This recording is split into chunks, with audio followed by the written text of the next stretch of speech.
भारत के उत्तरी क्षेत्र में मॉनसून ने दस्तक दे दी है।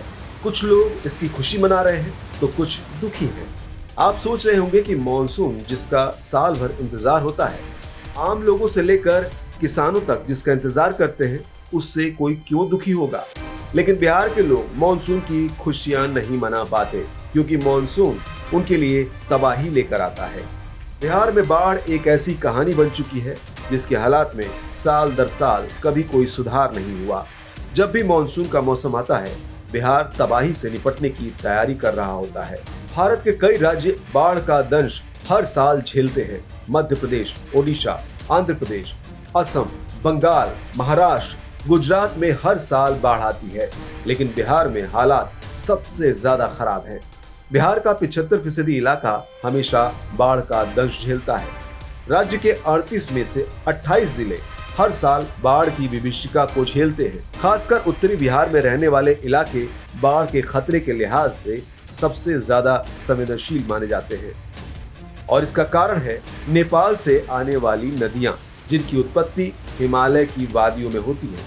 पहाड़ों पर से ढलान के कारण पानी हर साल तेज रफ्तार में बिहार की ओर आता है। तमाम कोशिशों के बाद भी इसे रोका नहीं जा सकता। उत्तर बिहार के इलाकों में नेपाल से आने वाली प्रमुख नदियां कोसी, महानंदा, गंडक, बूढ़ी गंडक, बागमती बाढ़ का कारण बनती हैं, तो दक्षिण बिहार के इलाकों में सोन, पुनपुन और फाल्गु जैसी नदियां दरभंगा, सीतामढ़ी, मधुबनी, सहरसा, सारण, गोपालगंज और आसपास के जिले बिहार में बाढ़ से सबसे ज्यादा प्रभावित जिलों में से हैं। ऐसा नहीं है कि बाढ़ को लेकर सरकार कुछ नहीं करती। हर साल बाढ़ आती है। प्रभावित इलाकों में सरकार का राहत शिविर चलता है। खाने पीने के सामान बांटे जाते हैं और फिर मुआवजे बांटने की प्रक्रिया चलती है। अगले साल फिर यही हाल होता है और फिर यही प्रक्रिया दोहराई जाती है। हर साल राज्य में मुआवजे के नाम पर 2000 से 3000 करोड़ रुपए का बिल बनता है, लेकिन जिनके घर बार बह गए, फसलें बर्बाद हो गई, सारी गृहस्थी तबाह हो गई, उन्हें इन रुपयों से कितनी राहत मिल सकेगी। बिहार बाढ़ की विभीषिका दशकों से झेल रहा है। नदियों पर तटबंध बनाने का काम 1954 में शुरू किया गया। उस समय राज्य में कुल 160 किलोमीटर इलाके में तटबंध बनाए गए थे। राज्य में उस समय 25 लाख हेक्टेयर का इलाका बाढ़ प्रभावित था। लगभग 70 सालों में राज्य में 13 नदियों पर 3790 किलोमीटर एरिया में तटबंध बनाए जा चुके हैं। इन तटबंधों पर हर साल पानी की तरह रुपए बहाए जा रहे हैं। हर साल औसतन 156 करोड़ से अधिक का खर्च आता है, लेकिन बाढ़ के हालात में कोई बदलाव नहीं देखने को मिलता।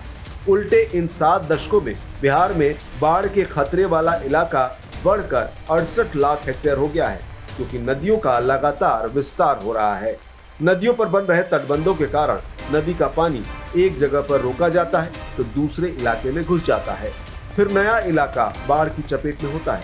बिहार के कुछ जिले के लोग तो साल के 3 महीने बाढ़ वाले महीने मानकर ही चलते हैं। इन 3 महीनों में ये लोग नाव की सवारी करते हैं। इन महीनों में खेती करना भी आसान नहीं है, क्योंकि हर साल फसल बाढ़ की भेंट चढ़ जाती है।